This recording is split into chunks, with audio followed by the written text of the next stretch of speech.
from Charlotte, North Carolina, at a combined weight of over 6.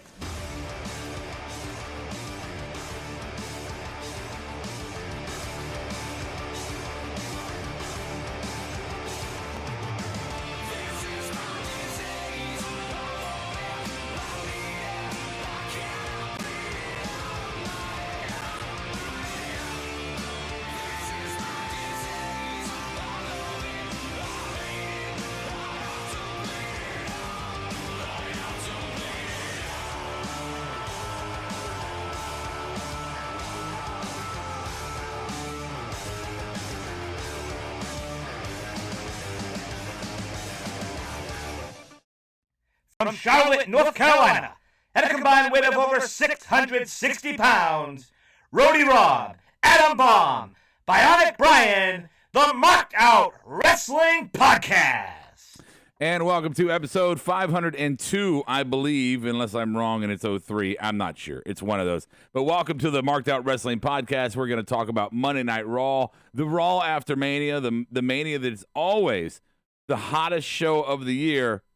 Circumstances are a bitch. Let's see what we think about tonight. Joining me also, we have Adam Bomb via Skype. We got Bionic Brian via Skype. We may have maybe Medine join us sometime in the show. I'm not sure. Say hi, boys. Maybe. I'm not like most Brian? girls. I'm not like most girls, guys. How about you?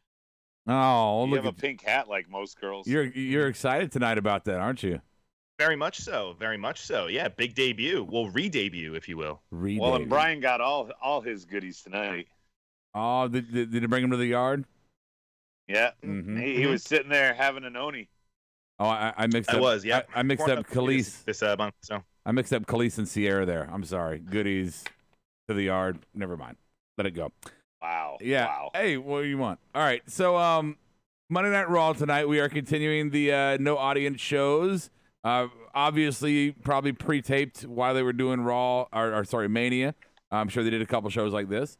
I think a first takeaway before we jump into what our big three topics for tonight are going to be, for me, is that I expected a lot of replay matches and kind of par for the course for what they've been doing.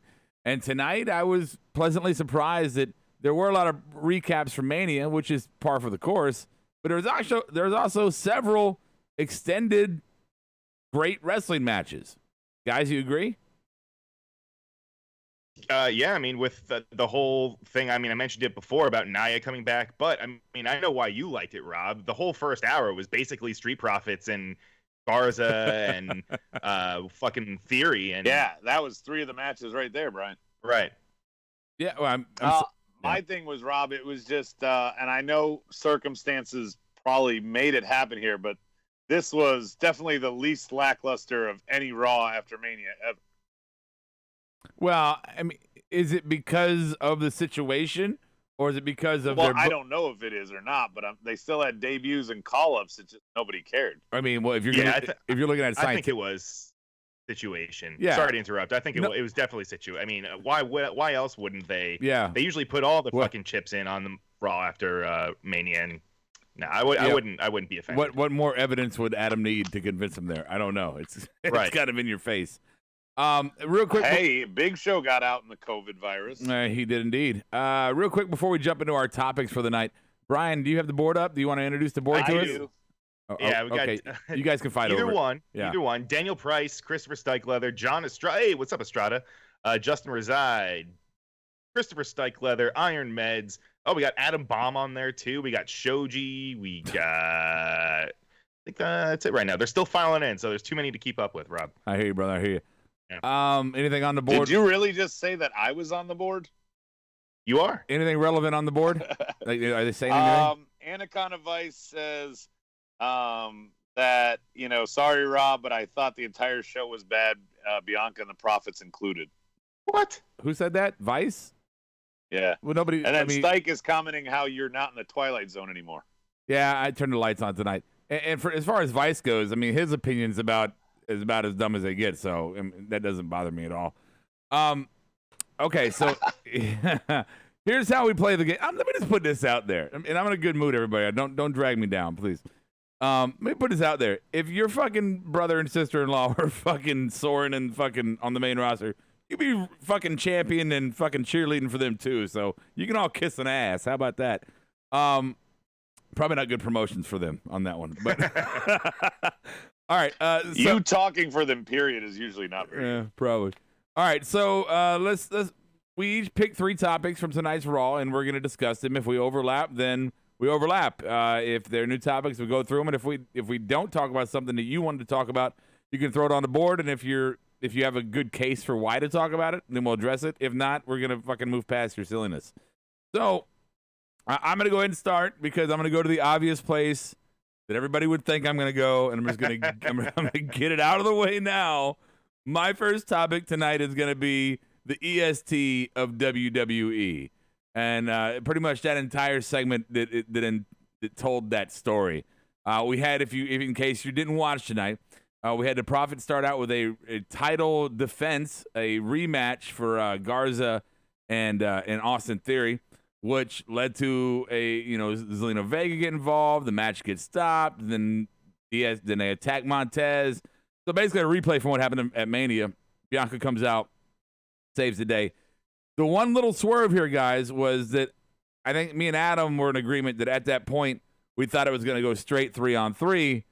But fortunately, and I mean that, we actually got to have a 1-on-1 with Vega and Bianca before the 6-man started. What did you guys think there? I definitely, agree with you. When we saw Zelina come out in ring gear, we knew it was going to be something a little more. I would not have booked any of this the way they did. I would have booked no rematch. I would have booked no 6-man tonight, and I would have let what happened just happen on the outside between the guys and let Zelina go 1-on-1 with Bianca. I felt like you had her debut last night with no crowd, and now you watered it down by picking up what you didn't do last night and redoing it virtually 3 times. This should have been 3 weeks, don't you think, Brian, instead of all done in one night? Yeah, it should have been. I agree with you about the whole thing where Zelina coming out in ring gear. Obviously, we knew that at some point we were going to see Bianca Belair come out. But my whole thing with it was, obviously this wasn't planned. Like, if this was just a regular Raw, it probably, like you said, it would have just been a 6-man tag and that would have been it. But the fact that it seems like they're trying to, I don't want to say they're struggling to fill time, because it seems like they've got plenty of bodies to put out there and put on a show. I do think that they stretched it out just because of the circumstances, and I mean, why not? It's she's debuting on the main roster. Let her have a 1-on-1 match in between the whole rematch tag match and then the 6-man. So I didn't mind it. Well, Brian, Rob actually gave a good point that wasn't just totally on the Prophets and Bianca's nuts. He said maybe this all happened because they don't have enough bodies to put a full show together, and maybe this was a better alternative than showing another recap match from who knows when. Yeah, right. I mean, it lets all the people out there fucking go through the match, be on TV, be on Raw, even though it's a little bit different with no crowd. Still, I mean, Austin Theory, this is only, his 3rd match on the main roster. So, I mean, if anything, it's just going to help them develop. Well, as to know... one of the things, Rob, that I wanted to get your take back on, remember you were talking about her debut, you kind of... nobody there to really pop and get that, main roster push from the crowd, at least. Well, yeah, no, I was going to clap back on it. To nobody's surprise, I'm going to clap back on Anaconda Vice here on the board, who says her debut was super lackluster. It was stale. That's not, I don't think that's fair. It was super lackluster and stale because, she debuted on the main roster with no crowd at all involved, and that would be stale for anyone. I don't think her performance was in any way lacking. I don't think her in-ring ability looked bad and like she wasn't ready for that position. And I do think, and again, I'm going to look at it half full, and I told you in real time, Adam, that I agree with you that I would have done this entire process differently, right? And I agree with you there. But just to take what we did get and try to extract the good out of it is, they did give her a moment to have a match stand alone.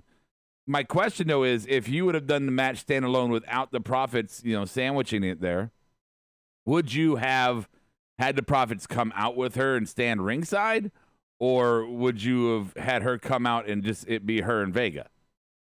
Well, if you have it just be her and Vega, then it's clear that she might be part of the actual women's division, where a woman can't be in a men's faction.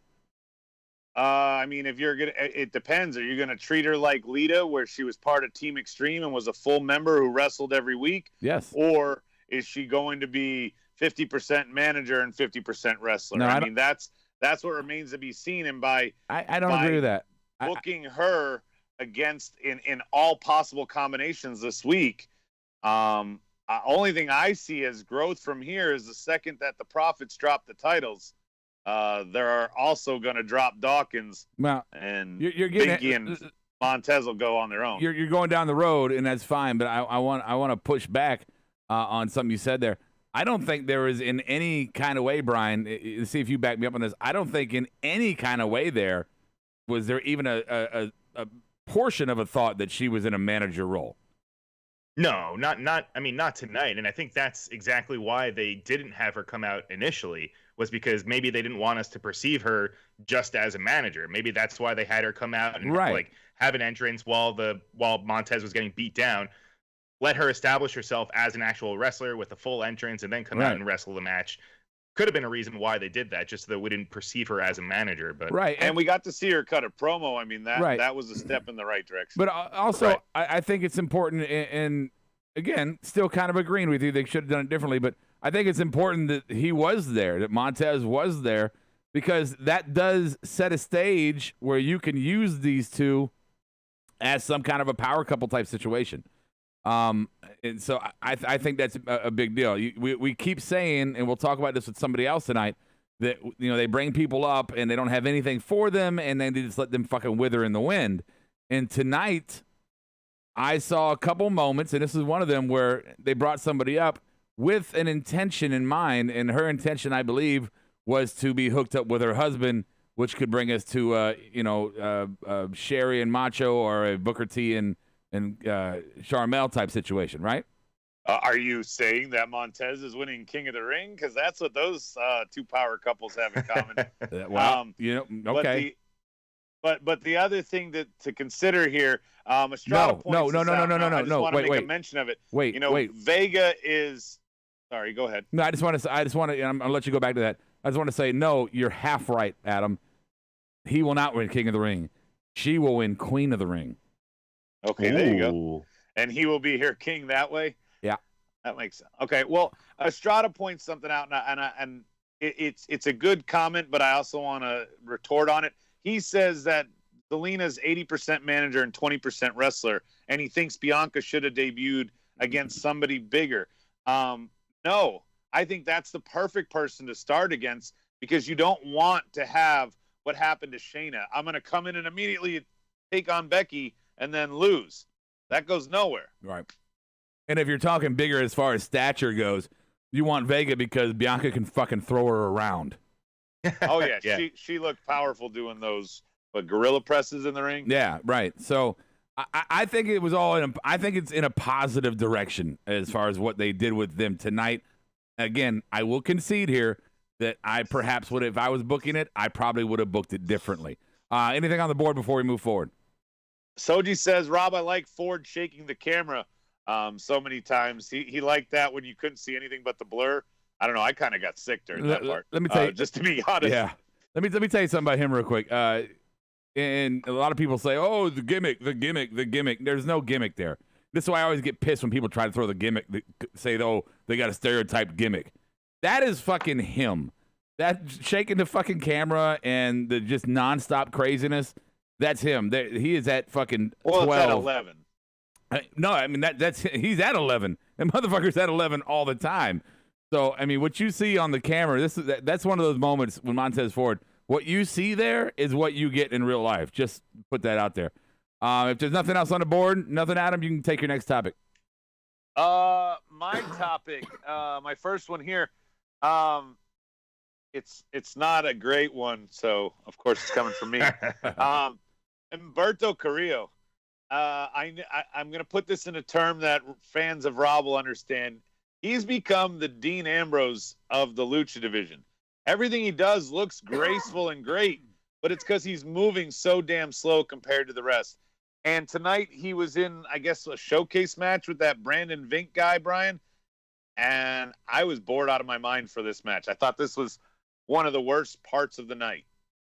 It was. This definitely falls into the category of this was just a match. I mean, it wasn't to further any kind of storyline or anything, and we're going to be getting a lot of those. It wasn't to further any characters either. Well, right. That's what I'm saying. It was just basically just a match. I have no problem with it with Brandon Vink. I don't really know too much about him, so them having him go out there and wrestle these matches now, it makes sense. But I see what you're saying about Humberto kind of moving around slow-ish. I don't know. I wouldn't say he's slow. I think he's extremely talented, but I think that's just the way he wrestles. That's his style. I don't think slow's the right answer.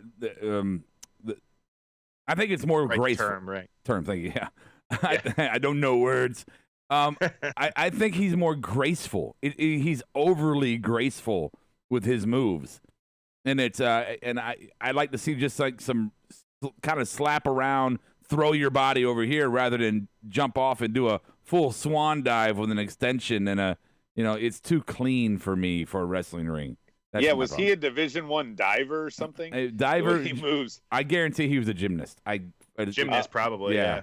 The board is making me laugh, by the way. What are they saying? Stike Leather, Humberto got the same reaction he does when there's a crowd. Estrada says, I'm just glad a Hispanic wrestler finally wrestled a non-Hispanic wrestler. That's very funny. And luchador-style matches are boring as shit without crowd pops anyway, Daniel Price says. The same reaction without a crowd is incredibly meme, but that is so fucking true and funny. I mean, the guy's just not as over as the others. I mean, I think Andrade's got a bigger ceiling. I think Garza's got a bigger ceiling. Yeah. Ray's already been to the top of the mountain. Yeah, I agree with you. So, hey, before I give Brian his first topic, I can't wait for that one. I do want to let everybody know that if you're watching us on YouTube Live, please make sure you subscribe and follow and thumbs up and alert bell and all that. And if you're watching on Twitch, make sure you follow. Watching on Facebook, make sure you follow our page and like us. But also, and Periscope as well. Also tonight, I'm excited to announce tonight is our first night on Mixer. So if you're watching us over on Mixer, give us a follow there, or however they do it, because I'm still fucking learning it. Is that like a dating podcast site so we can get Brian a date? Yeah, nobody's going to swipe right. It's for wrestling fans only. Yeah, that's what it is. Okay. Wrestling fans only. Okay. You don't have to be lonely. Wow. I'm sorry, ladies and gentlemen, you had to get that. Brian, your first topic. My first topic goes a little under the radar, but it's definitely something to kind of keep up on. It happened during the first match. It was Liv Morgan versus Asuka, and this kind of stems back to yesterday on the Twitter boards. Apparently, people were calling out Liv Morgan and saying that she was dressing she looked a lot like Scarlett Bordeaux with her new ring gear and like her bleached hair, and she was wearing like the leathery and all the studs and stuff. And it actually escalated to the fact where Killer Cross, which is Scarlett's husband, actually was got a tweet from Nia Jax, because Nia Jax actually told him to not to shut the fuck up, but she told him to sit down. And because Cross was actually saying, he was like, yeah, this is weird. Why is she dressed like fucking Scarlett Bordeaux? But you could say that she's stealing it from Paige. I mean, I thought she looked more like Paige to me because I'm not familiar with the outfit. You could say that she's just a dirty little black goth in the whole 9 yards. She's a dirty little vixen. What'd you say? Yeah, right. Yeah. But I mean, it's just the timing of it is a little weird. Seeing that, I mean, Scarlett was just signed. Liv is still trying to it seems like she's trying to figure out a gimmick to use, and the one that Scarlett was using was, I mean, that one was fucking working. There's more substance on the Chris Benoit connection to the last man standing match than there is on this. This is a fucking outfit. Who cares? An outfit. That's some of those people. That's like half of their gimmick, bro. Yeah. Their look is like their whole identity. So Scarlett Bordeaux losing her outfit made her less of a wrestler now. She can't go out and showcase her talent. I agree with you if you're gonna make that argument if somebody's dressing up like the fucking Hurricane. But I'm okay with all the women in wrestling wearing that exact outfit. So they should all dress like Scarlett. If she had glowing boots and dressed like Naomi, that's a very signature look that would be absolutely copied from her. But most of the wrestlers, they wear a bikini, or are they the Bellas? Yeah. I mean, come on. No, that's a stretch. Right? You don't even know who the fuck Scarlett Bordeaux is. So you don't even know what the fuck you're talking about. She's the tampon girl. I got it. No, actually, that's not it. I thought she was from like I thought she was not her. She's fucking blonde. You're thinking of Priscilla Kelly, you dumbass. Was she fighting her? I don't remember. No, you have no idea what you're talking about. I thought she Nia was versus Killer Cross. Get an intergender match, Stike says. all right. There we go. Yeah, I thought Scarlett Bordeaux was a cast member in a new Clue movie. I had fucking no idea. No, she is signed to NXT right now. She just hasn't debuted. Before I do my And next, Justin says Liv should have a North Jersey gimmick. Why is WWE doing this? I don't think she wants a North Jersey gimmick since that's where her ex was from. there you go. Probably. So real quick before my next topic, Soji says, so Rob doesn't care that all three Profits matches ended in DQ. LOL. No, only 2 of them did. Yeah. Well, anyway, no, it doesn't hurt them. It doesn't advance the story. It doesn't do anything. It's a as if type situation. It's not a. Sometimes the outcome really doesn't matter as long as you get the point across in the story. Let's see here. That's the problem. Always like somebody like Bray or Joe is you get a story and then the outcome does fuck it up because the story wasn't good enough to support itself. My next one's gonna be Bow Before the Queen. We had a little Charlotte promo backstage after her win from last night or Saturday night, sorry, saying that it's not the belt, and this is why I want to bring it up because she said it's not the belt that makes the person, it's the person that makes the belt, and that is such a true statement. As much as I'm not a fan of Charlotte at this point, that is such a true statement. You got to give credit for that. If you're watching this live, Adam has his pussy in front of the camera, so that's what you're looking at there. Yeah, what is he doing? He's just playing with his pussy. That's what he's doing. Playing with his sloppy. Sounds about right. Sloppy pussy. So that was pretty much it. The Charlotte thing. I'm still confused on what she's gonna do with NXT and where that's gonna go. I don't know if I even really want to go deep into that. I just wanted to bring up that one quote because I thought it was a good quote. So, guys, anything? Yeah, it's an accurate quote. I mean, it's something that they've been saying for forever, and I'm one of the ones that believes it. The person makes the belt, not the other way around. Case in point, when Cena was doing the whole U.S. title run, when he went back down after being champion, I mean, that belt wasn't doing shit, and then he took it, and then it meant something again. So there you go. There's an example. There you go. Yeah, there's a lot. There's a lot go. of situations like that. I do agree, Brian. The one other thing that they were mentioning. You can't really kind of pigeonhole any of this and say that this is just what we're getting. This was a showcase match for Liv. I know we've talked only about her outfit, but Asuka got the win. We think Asuka's more in singles. It was what it was. Great. All right. Thanks for carrying that longer than it needed to go, guys. Appreciate it. Fascinating points. Adam, number 2. Ricochet joins Cedric once again, confirming that he's part of the tag team division. But at least he finally got a W because he took on Brian's boys debuting Oni Lorcan and Danny Burch. Yeah. They take an L. They did say that they are now on main roster. I don't know why. Why not? That was there's. I don't know. There wasn't. They seem to be in a spot where they could do something and be utilized on NXT because that tag division there is so small. Here we've got. I mean, it just feels weird to throw them in here. You're backwards. The tag division on NXT is always fucking bottomless. They always have more they can pull up and make them into something. Lorcan and Burch had ran their course, and if there's anything, and this was actually my third topic too, Adam, if there's anything that this showed for me was that, and I called it Tag Division version 5, where we had, the appearance of more tag teams tonight and actually maybe fighting tag teams that we could see a division built around. I know I've preached this about, I've wished this into existence like 7 times, and every time I've been fucking wrong, and I admit that. But now we got Profits, Ricochet, and Cedric, Oni Lorcan and Danny Burch, the Good Brothers, Authors of Pain.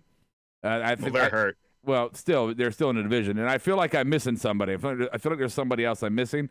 But in my opinion, Adam, this was a work towards another build for a tag division. I'm sorry. I know I'm like a battered housewife with this shit. Go ahead. Finish your topic. I just don't. I mean, I don't know that this creates a division. I can't see them doing too much here. Maybe they're starting to try and build teams again, Rob.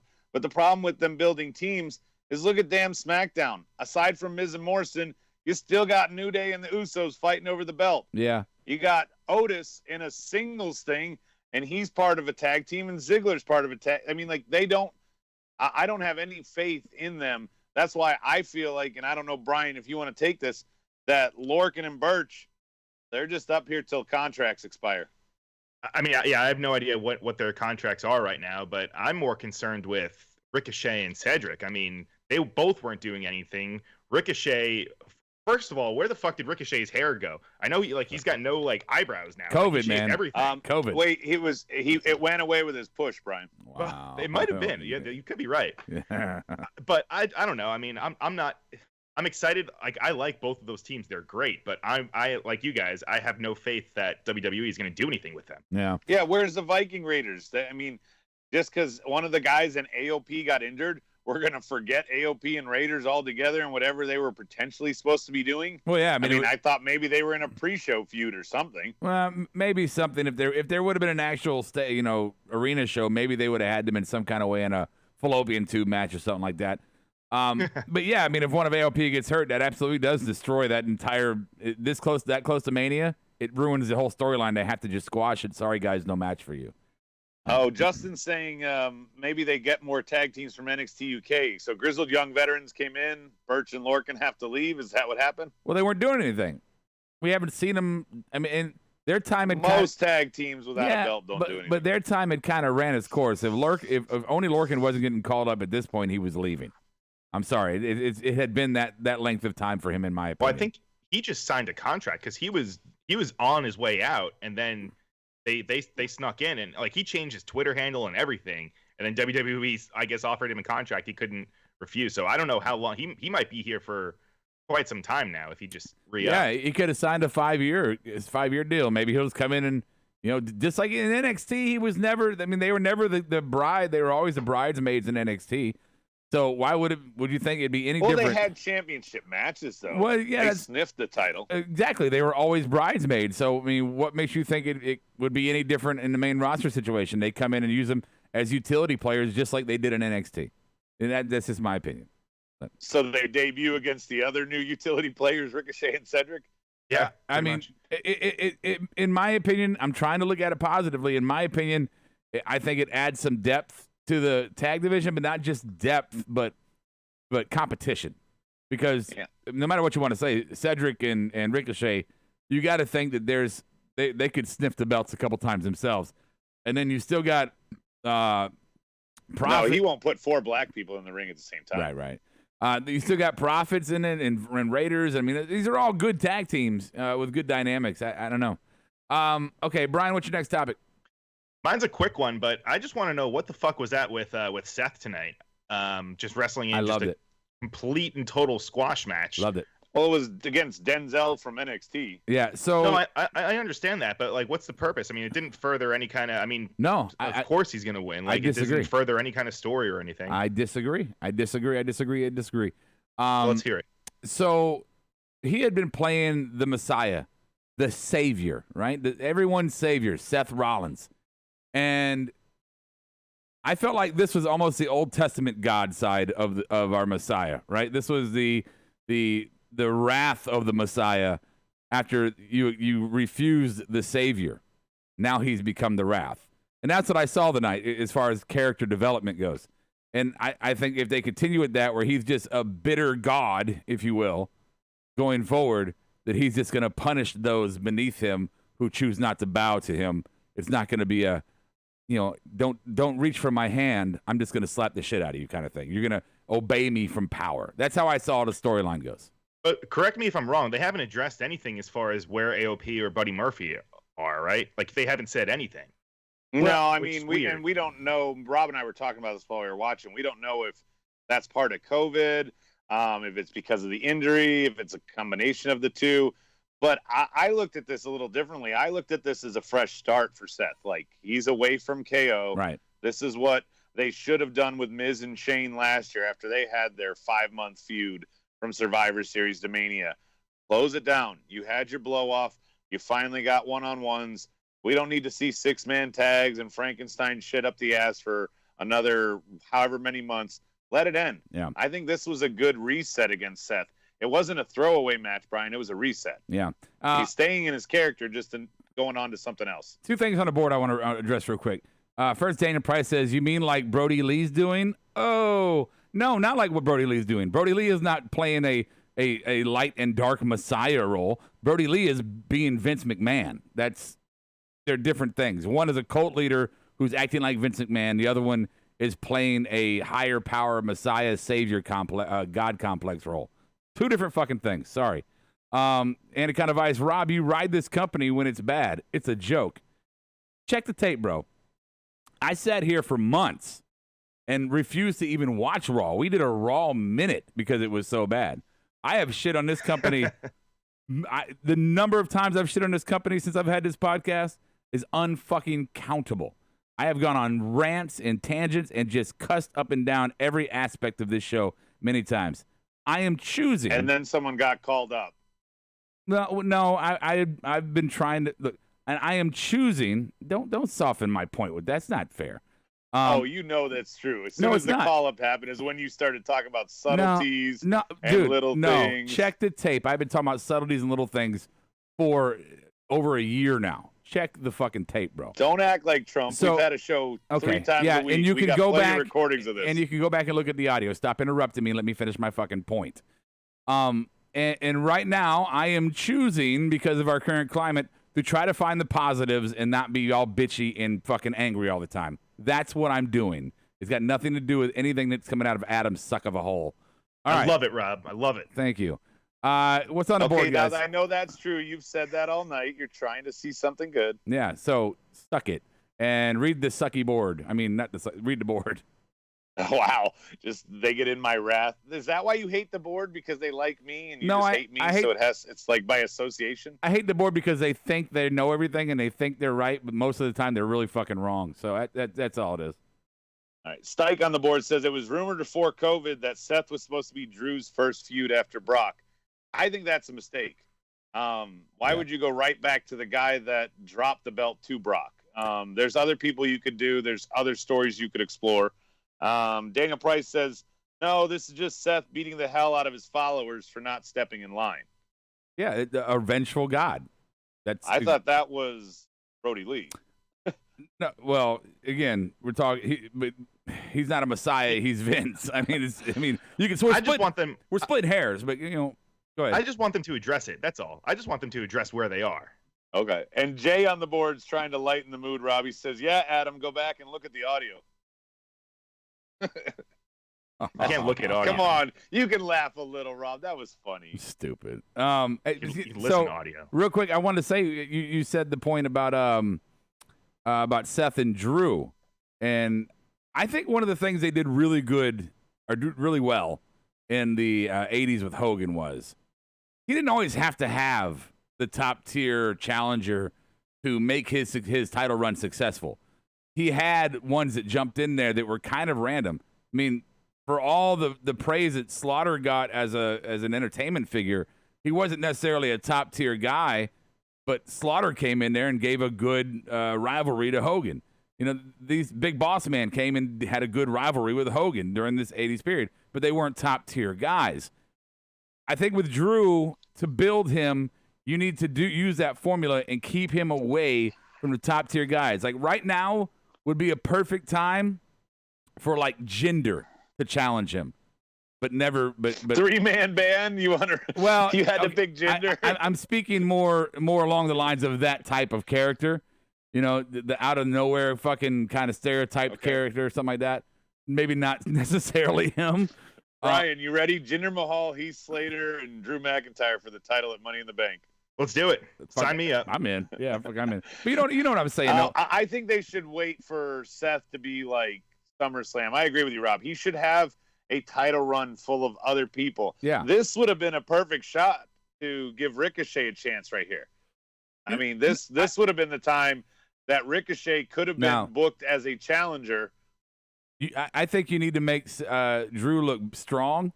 As like a strong champion. I think somebody with the stature of like Sheamus would be a good short feud, a good 1-2 pay-per-view feud, and then he goes away, and then give him somebody else like that to get over on for a couple months, and then you could bring somebody in like Ricochet, who's smaller, more athletic, who's more of a challenge.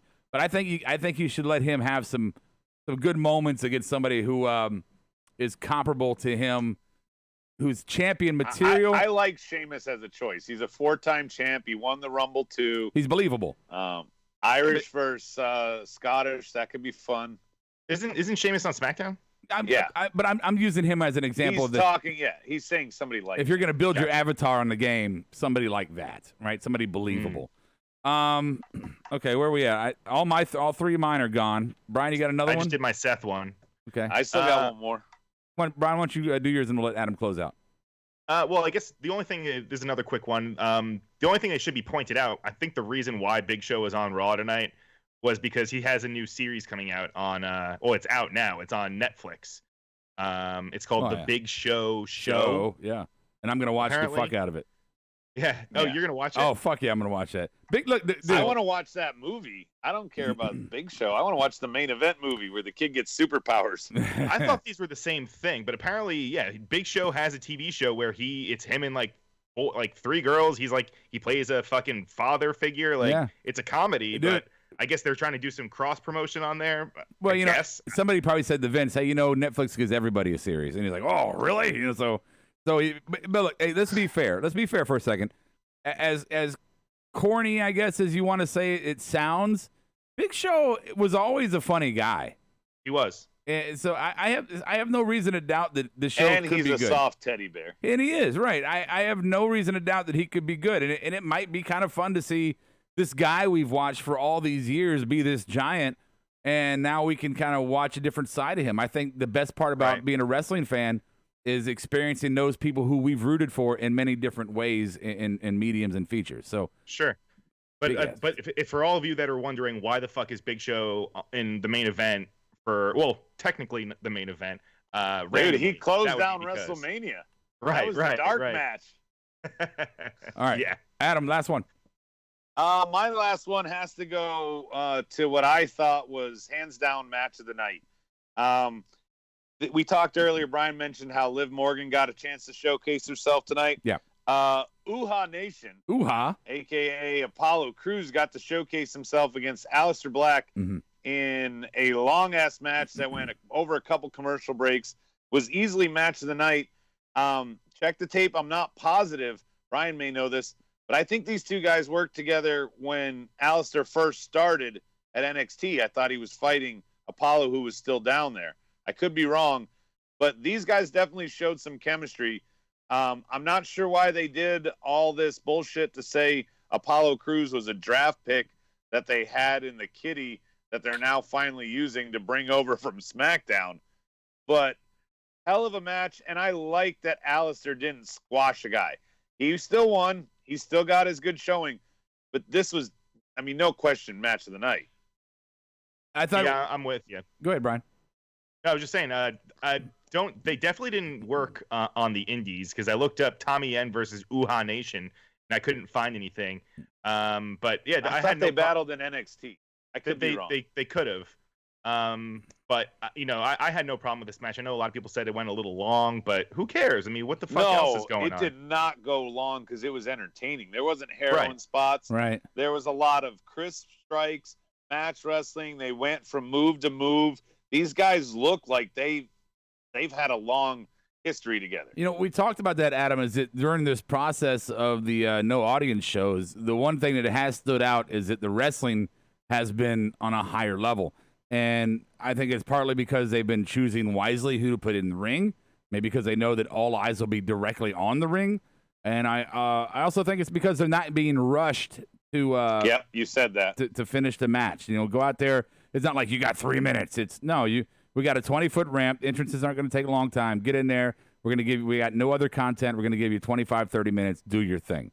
Yeah, but can I am wondering though, and I would love if there were a way that we could find out if they're taping segments. Like if they fuck up a spot and they're like, "Oh, let's try that again. Let's do that again." Like take 2. No, they're not. Okay. I can confirm the only rumor we heard was the multiple endings, Brian, and that was just so that there would not be anything leaked. Yeah. No spoilers, right? Right. But they're not stopping in the match and going, "Okay, do that spot again." They're not doing that. I can confirm that. Cool. I want to go back to this real quick, but and agree. Give all props to Uha Uha. Great match and good. Did you think it was funny what Bob said? The guy who smiles versus the guy who doesn't. That's funny. Well, I don't want to give Bob any credit. But good to see him. Good to see him in a competitive match. And I hope that they're going to use him moving forward. That would be lovely.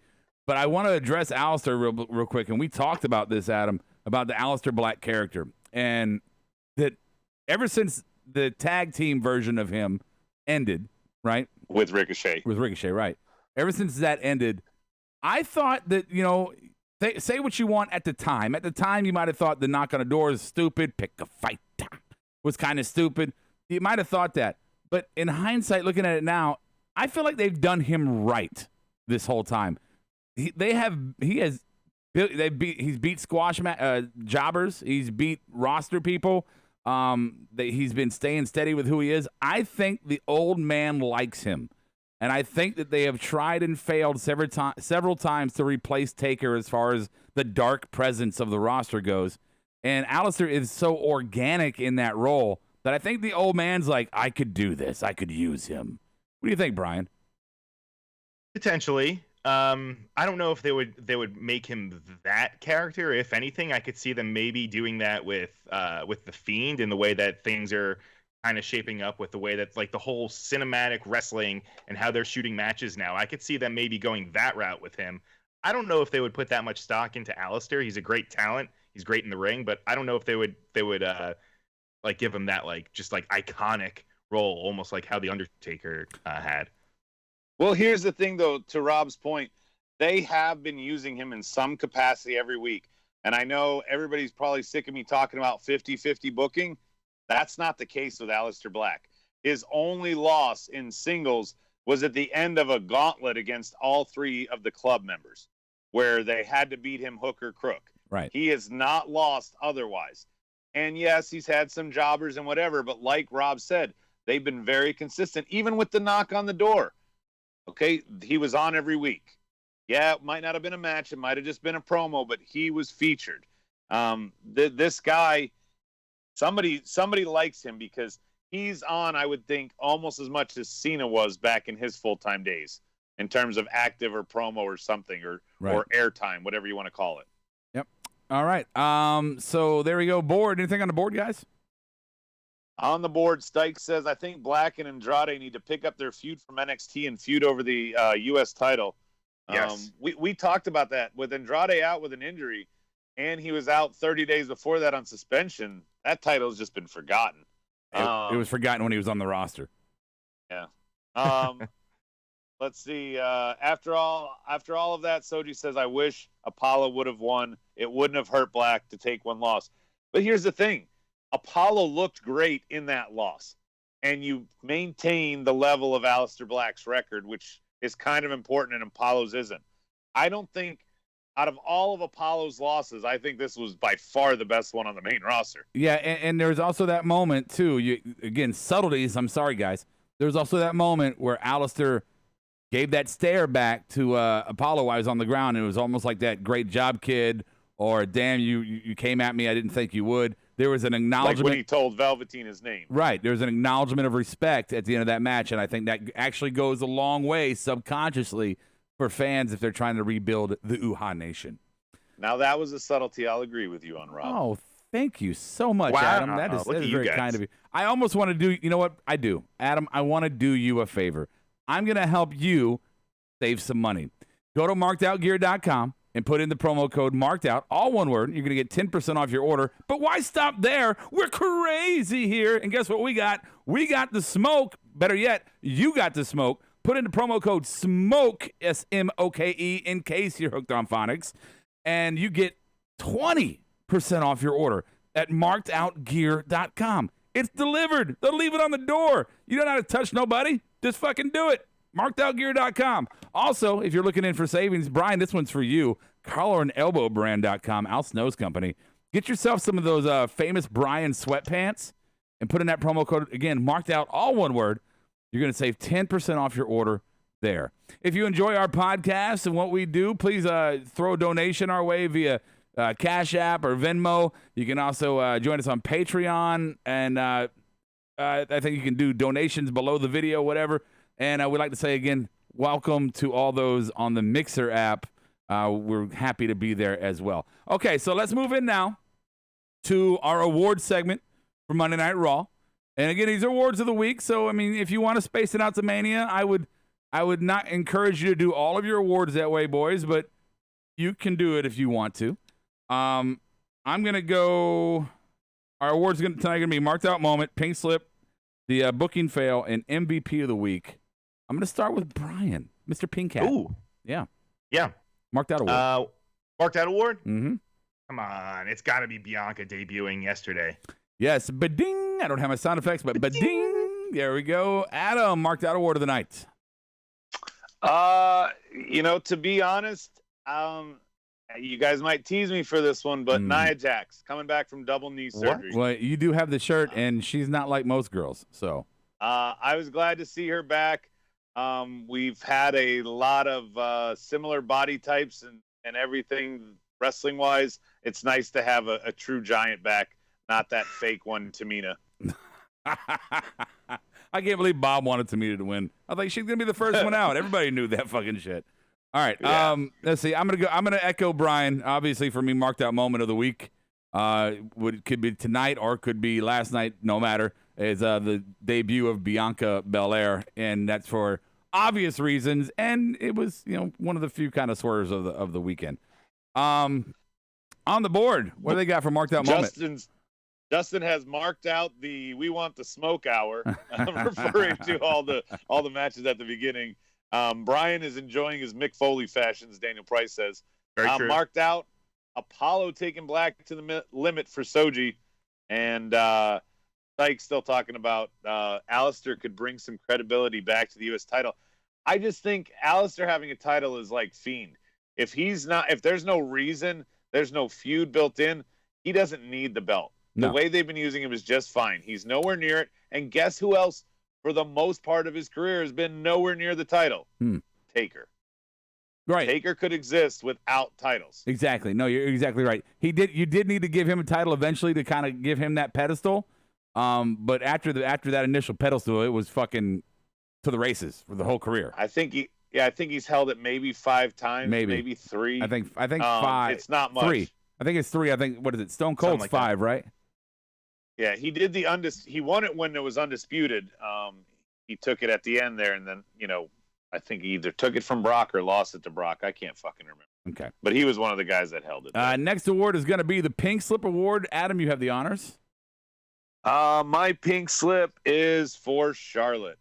I'm sorry, Charlotte has slipped over into that dimension that Paul Heyman unfortunately got to, where you're a good promo, but now you're just saying the same damn shit every fucking week for every fucking feud, for every opponent, and I'm tired of it. Pink slipper ass. Yeah, it is a bit of a roller coaster because I remember when she first came in, we gave her so much shit for being horrible on the mic, and then she slowly got better and better and better on the mic, and now it's like, oh my God, it's like a fucking recording on the mic. Yeah, it's stale. Yeah. And that's probably because she's been the 11-time champion in 5 years, so we've seen the same promo for the same type of situation. I'm coming for the belt. So, yeah. 5 fucking years, 11 titles. Fucking get the fuck out of here. No love for the belts in WWE. That's just, ugh. And one of them shouldn't even count. She retired the Divas Championship, and in the same night won that match for the new one. Right. That's fucking incredible. Brian, what you got for Pink Slip? Pink Slip. I think this one's already a given, but I just want to throw it out into the universe so that I can make it happen. Mm-hmm. Goldberg. I want Goldberg. Take a Pink Slip.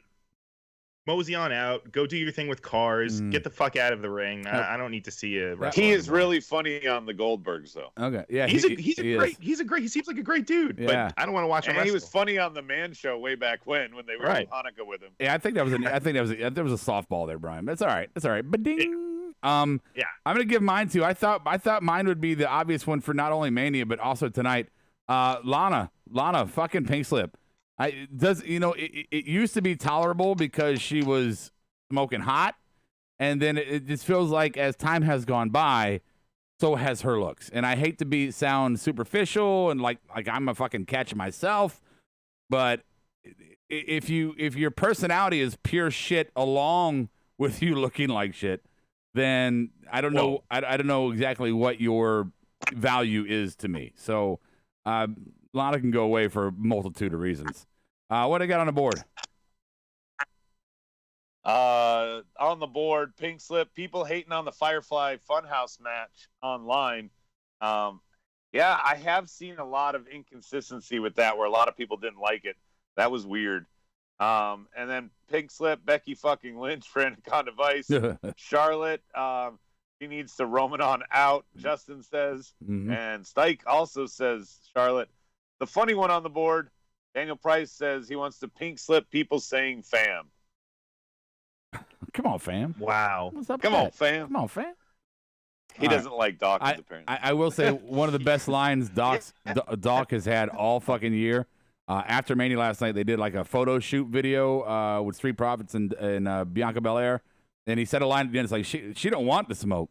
She is the smoke. I just thought, damn, that's the best line Dawkins had fucking in his entire career. So that's it for the pink slip. Yeah. Rob, yeah. Is she in the Street Profits? Who?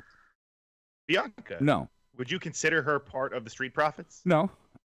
Really? Would I think that they could be doing some kind of a faction together?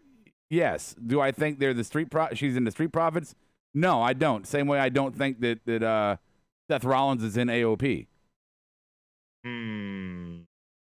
Interesting. Okay, we'll see. That's all. She could stand alone. I mean, maybe they come up with a different name. I don't know, but she could stand alone. I do think it'd be regrettable though if they're in a faction and they're still doing the music from the bad faction. So I'm just saying, it works for them now. They own it. It's theirs, but it's still bad with a double D. So Pink Slip's done. So the next one is the Booking Fail Award. And let's see, wait. Rob, you never answered my wife's question about Ford and Bianca. I don't know your wife's question about Ford and Bianca. So, he asked if they have children. He does. And they are definitely planning to, but, timing, right? A little personal, but all right. Soji wants to add in that Rob Gronkowski get the pink slip. Oh, that's a good one. This is Roddy Strong, and I approve this message. There you go. That's fantastic. Wow, it sounded just like Roddy. It did, didn't it? It's fucking awesome. Thanks for joining me tonight, Roddy. No problem, Rob. I'll be back soon. So the next one's the booking fail award, and I changed mine because I wanted to do one for Raw, and I honestly did sit there and honestly tried to think what was a fail tonight with circumstances, being what they are. I honestly thought they did good with what they had tonight. I thought it was a fairly entertaining show as far as a wrestling program goes. So I changed mine to the Well Done, award, my positive award, the Well Done, and well done WWE, moving on from Seth and KO. Well done. I mean, it's like getting an award for something you're supposed to do, but well done. So me next. Adam, go. Since I wanted to piggyback right off of you because my booking fail is the opposite, Rob. It's for continuing Shayna and Becky. Where can you go from here? You had her lose. I don't know. I think you made her a monster to lose. You pushed her to the brink where she bit your neck and destroyed everybody in the Elimination Chamber to lose. And clean, not a quick roll up. Yeah. If they wouldn't have done the neck biting spot, then I would have been more okay with them continuing this on and she becomes like a vicious animal. But you did open with the vicious animal, so I can see that you have a point there. What's the point? Maybe they think they can keep those two going long enough for crowds to come back, and then we can have our Ronda Rousey moment. Brian. I'm going to piggyback off of you, Rob. I'm going to say well done, WWE. Apparently, word is that they let AJ and Undertaker have a lot of freedom when it came to when they were shooting the Boneyard match, and specifically a lot of the verbal jabs that were going back and forth. They just kind of let them go, and what we saw was it wasn't something that was written in script. It was just the two guys just doing whatever felt natural, and I thought it was perfect. Brian, are you talking about the promos too? No, I'm talking about the actual match. The Boneyard. Oh, not the build. No. Just the actual Boneyard match itself. Brian, go figure that a segment where they allowed two wrestlers to be creative on their own kicked ass. Oh my God, it's amazing! It's amazing. Yeah, but he only did that because they have a combined 50 years of experience. I mean, I'm sure that's the only reason Vince allowed it. That's the obvious point, Adam. We're just trying to make light of it, but it's okay. It's all right. Board booking fail. It's obvious Rhea losing the NXT Women's Championship after 2 successful defenses of the title. Yeah. Well done, Rob, for cheering the hell up. That's from Anaconda Vice. Fuck yourself, Vice. And Justin's agreeing with me. Booking fail. Shayna and Becky, we go into Retread City. Yeah, I think it has potential to be okay. I think that's one of those where you're right about really fucking wrong way going into it again. But I think it could be. I think it could be okay. I think it could be okay. It's gonna be okay. Okay. So final award is gonna be the MVP of the week, and who gets the honors? I'm gonna go with I like pink. Let's go with the pink hat. I got girls. Go ahead, Brian. Pink, I almost said pink of the week. MVP of the week would have to be. It's going to be Drew. Drew finally winning the belt after kind of getting pushed to the side from WWE, doing his thing on the Indies, and then getting it back. I'm going to give it to Drew. Well done, Drew. All right, Adam. Mine is going to Jeremy Borash. Between the Boneyard and the Firefly, I don't know how anyone else could win this award. I think that's a really good award, actually. That's those are 2 segments that we both, and not just both, everyone I know that's a wrestling fan, every fucking one of them before Mania said these 2 things are going to suck, and they were going to suck hard, and they were going to suck forever in the annals of fucking wrestling history. And everyone I have seen has changed their tune. There are some naysayers, but I have changed. And by the way, fuck those naysayers that are telling everybody that WWE ripped off the Final Deletion. Jeremy Borash did that too. So you can't rip yourself off. Right. It's not like, that's just impossible. Yes, he might have collaborated with Matt on that one, and now he collaborated, as Brian pointed out, with AJ and Taker here. But, yeah, you can't say he ripped himself off. Yeah. Okay. I like it. That's a good one, Adam. But this is right strong, and I approve this message. I got it, Roddy. Yeah. Let's see here. My MVP of the week is, Brian. I had Drew. I have Drew written down, and I do think it's an amazing accomplishment. And his promo tonight spoke a lot of truth. He got knocked down, and he thought he had it. He had to crawl and scratch and fight his way back up to the top of the mountain, and if there's anybody you could say had to work to get back there, he fucking damn sure did. So big shouts to him. Here's my point. Here's my counterpoint to my own self, though. I think we romanticize Drew McIntyre as the champion. We put our rose-colored glasses on. We say, "Well done, lad. Good for you. He's a big dude. He's a champion. He's new. He's fresh." But let's remember what happened in NXT. When he won the title, everybody was really hyped about him winning the title. We want him to win the title. And then when he did win the title, everyone stopped fucking caring about him. He was not a great champion in NXT. Ambrose was that way too, a better chaser than a champ. And Drew wasn't even that great of a chaser, honestly. I mean, that was mostly not his fault. I'll be honest there. But him going in. Well, let's also, all the new champions that they've named in recent years have only ever had one title run. Anybody in the last few years that isn't named Roman or Seth has gotten one and done. Yeah. Kofi, going back to Miz even. Yeah. Jinder. Is Drew going to be a one and done guy? I hope not. And I say I hope not just for the booking they might put on him, but I hope not. I hope that he can rise to the occasion and be a great champion. Because, again, I have to go back and say, I've seen this movie, and I didn't really like the first one. So you got to sell me on the sequel. On the board, MVPs. On the board, Anaconda Vice, Boneyard, and Funhouse to piggyback off Adam. That was beyond good shit. Stike says MVP of the week, Otis, finally getting the girl. Fuck yeah. This is right strong. I approve this message. Let's see. Justin says MVP was Drew and Soji. MVP John Cena. Don't cringe. He's got a good reason. He shined as an actor, and he took the loss to Bray when he didn't have to. It's a good, decent reason. I appreciated John Cena in that situation. I appreciated him for being a good sport, and for putting Bray over. But yeah, I agree. John Cena. Well, did you get the Nikki Bella Easter egg, Rob? Ooh, or Brian? I did not. Oh yeah. I missed that. Yeah, Bray said you can look, but you can't touch. Oh my God! Yeah, yes. You can look, but you can't. You want to know? Apparently, a lot of that segment was a lot of Bruce Pritchard. It was a lot of Bruce and a lot of Bray, and Cena obviously had some input too. But for the most part, Bruce Pritchard is getting a lot of the praise for that segment. Well, good. I mean, it was a throwback. Who's ever seen two wrestlers? I mean, I've never seen one. Me and Rob were talking about, but two that got their entire body of work dissected in one thing. No, I can't think of it. No, unless it's one of those fucking feel-good montages that they pre-produce and put on Raw some night to kind of, this guy, look, he's, yeah. Oh, speaking of that, real quick, good point though.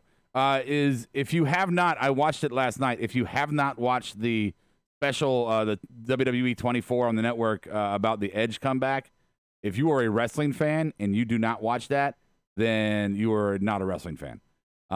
I am somebody who has never really been an Edge fan. I didn't hate him, but I wasn't like an Edge head back in the day when he was, in the Brood. I hated him. Yeah, I wasn't even really watching when he sullied Lita. Yes, yeah, he did. I wasn't really watching him during his singles run. I wasn't really watching wrestling then, so I didn't get to see none of that. So Edge was not something to me that was ever. I thought it was cool when he returned. Like I was like, oh fuck Edge, that's cool. Mainly because we thought he'd never come back. But watching that special, the WWE 24 on the network about his comeback, watching that special made me appreciate him and his comeback in a way that I did not before I watched it. So I'm just throwing it out there. It's a good watch. Everybody's at fucking home. You got time. Fucking watch it. All right. So there's that. Okay. So boys and girls, we're going to be back here on Wednesday night following NXT, the second part of TakeOver. And also talking about AEW and what went down there and how they're progressing through this COVID-19 no crowd situation. It's curious. I do enjoy watching kind of the ping pong game that is experiments when it comes to this new reality of watching wrestling. NXT's got a good card because it's the takeover matches, Rob. You get Ciampa and Gargano, and we have the women's 6-women ladder match. I'm looking forward to the 6-women ladder match, Ciampa and Gargano. I just feel like I've seen it. Well, you have. I know. Multiple fucking many times. Yeah. Many fucking. And now I get to watch them without a crowd, so I don't even get the crowd to cheer me up. So yeah, awesome. So yeah, that's what we're gonna do. Yeah, and just run it all down one more time. Please follow us on Twitter at SmartMark Show, on Facebook, facebook.com/markedout1. Marked Out Wrestling on Instagram. Also, if you want to watch us live or even, post, but watch our video, you can go to YouTube Live. You can go to Periscope. You can go to Facebook. You can go to Twitch. And now, first time tonight, you can go to Mixer and join us there. And if you're, really in the mood, you can go to Pornhub. We're there as well. Or, I'm sorry, Stay at Home Hub.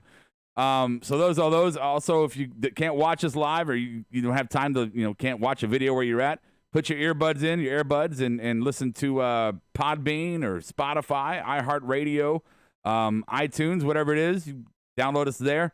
Make sure no matter where you're at, watching or listening, you guys subscribe, you follow, you like, you rate, you review. Everything you do in that sense helps us to grow, and we are desperate to grow. We want to grow. We want to be on the big stage, guys.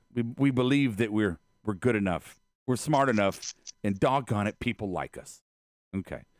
Final thoughts on Raw after Mania. I'm going to go Brian first, then Adam, then the board, then me. Final thoughts. This isn't so much about Raw or Mania. This is actually about Wednesday nights, and this is actually about AEW. They just signed Anna Jay. So Anna Jay is all elite. So if it just shows, it goes to show you, if you want something bad enough, you just think it into the universe and it happens. I wanted her to get signed, and she got fucking signed. You just wanted her. Well, I wanted her to get signed. All right. Well, giggity. Brian Adams. Brian Adams.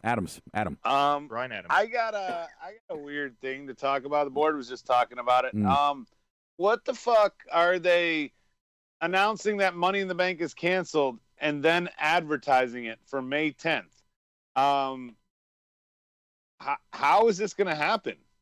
Like, I mean, this is kind of weird that they're going to try and pull that off. The greatest thing about Money in the Bank is the crowd's reaction to every aspect of the briefcase. Yeah. You're going to lose all the pop moments. Yeah, I agree with you on that one. I think they can still have it as far as that goes, as far as not having a crowd goes. I think do it later in the year. Just make it a regular pay-per-view. I think the timing, and I'm not going to be all preachy. I've been doing that for the last couple shows, and I'm not going to do that tonight. Sorry, I care about people. Sorry. But I do think that the timing of that is going to come right after we're going to get some real fucked up numbers in this country. And I don't know if people are going to be really in for that at the moment. I mean, keep calm and carry on. I'm with you, but I don't know. People are denying still that you can still get takeout from anywhere that's a national chain. They've only shut down mom and pop stores and retail. Well, I mean, that's a whole different topic that we've had a couple times tonight. I just don't know if it'll be ready if it'll be time for a pay-per-view right away. I'd be surprised they still have it, honestly, and I don't know how they do it, Adam, to tell you the truth, unless they did it at Florida again in the Performance Center, and Florida's not really stopping anybody from doing anything, so hey, maybe they will. No, I thought Florida stopped them. Now, I mean, that's why they taped all this, and that's why they had to put it in the can. Yeah, but they had like 500,000 people go to church this Sunday, so hey, last Sunday, what do you want? Fucking whatever. I was gonna say maybe if they have a church service before Money in the Bank, that's how you get around it. Do it in a church. They need to be smart like Rob and just go to the Spaghetti Monster. You don't need any church. You can just look up at your ceiling. Hey, Spaghetti Monster. Yeah, I want to say hi to Rocky Patel. He says, hi, I'm going to go back to the beginning and watch this. Okay, good. Well, now you can hear us praise you. Thank you for coming. Rocky has a newborn. Him and Sklenner are still in that exempt mode. I'm not hating it. All right, final thoughts on the board, then I'll shut it down. Final thoughts on the board. Let's see. Stike says, my final thought is little good news for my sister. Talk to her doctor. She had a healthy immune system. She should make a full recovery. That's great. Fucking Stike. Amazing. Good to hear that, Stike. Let's see what else we got for final thoughts. That was Anaconda Vices. He says, I wonder if we even have any wrestling come May. I don't know. That's going to be tough. And let's see. Soji says, does anyone think that these Raws and SmackDown are pretty much who is available to feature? Yeah. I think that's a lot of the roster. Absolutely. Yeah, 100%. All these, like the big guy that, what's his nuts fought tonight? I wrote it down. Brendan Vink. Yeah, he's a local NXT guy that was at the Performance Center. Denzel's the same way. Mm-hmm. Deonna Purrazzo lives locally. And, I mean, there are plenty of people that live locally that just are staying at home, like Adam Cole and Britt Baker just staying at home making videos. Zack Ryder and Chelsea Green are doing the same. Yeah. So some of the locals are just hanging out. Some of them are, we need you. Yeah. Hey, Melon, get your suit on. We need you. It's one of those situations. Melon, you're in. No, I completely agree with you. All those people that you mentioned and everybody that's on there they are local, local habiters, whatever. I mean, in people like South, I think they live in Tampa, so that's a stone's throw from where they're in Orlando. So yeah, definitely who Ed they is have. The only one that lives far. Yeah, you're not going to get a lot of people. I don't think that are gonna show up that live far away. They're like Miz has. I think he has his daughter already, and I think they just had a newborn, so he's got 2 fresh kids. He's probably like, it's about to be born or already. Yeah. So he's like, I'm not. Probably doesn't say I'm not fucking with that. Roman obviously compromised immune system. I'm not fucking with that. And I'm pretty sure there's some of them out there that are going, no, I'm healthy, but I'm not fucking with that. And that's I think that's incredibly that's okay. I think it's okay.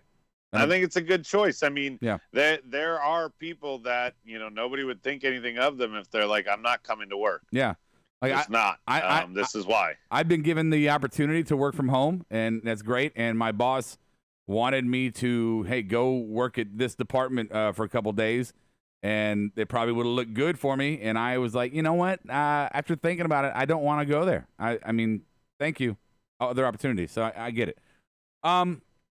Okay, so my final thought is I want to just focus kind of my final thought on the weekend as a whole, as Mania, and then the Raw after Mania, which is always a package deal, and how unique it was, and how there were a lot of things about this weekend that we thought were going to suck, and they did. And there are a lot of things about this weekend that we thought were going to suck, and they surprised us.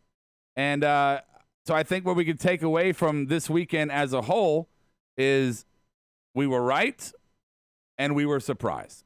It was above. We got it above the good line as far as what we expected it for it to be, and I think that's a good thing. If everybody thinks it's going to be shit, and it's just a little bit shy of shit, then it's a win, especially in the circumstances. So I applaud WWE for putting on a show. I enjoyed the weekend for the most part. I enjoyed tonight for the most part. Is it ideal? No, that's okay. We're getting through this. We're gonna get through this, man. So, yeah, that's mine. All right, guys. We're going to do this again Wednesday night. Make sure you subscribe, you like, you follow, you comment, you do all that cool stuff that you do. But no matter what you do, just make sure that you, Adam, wash your fucking hands. I'll catch you on the flip side.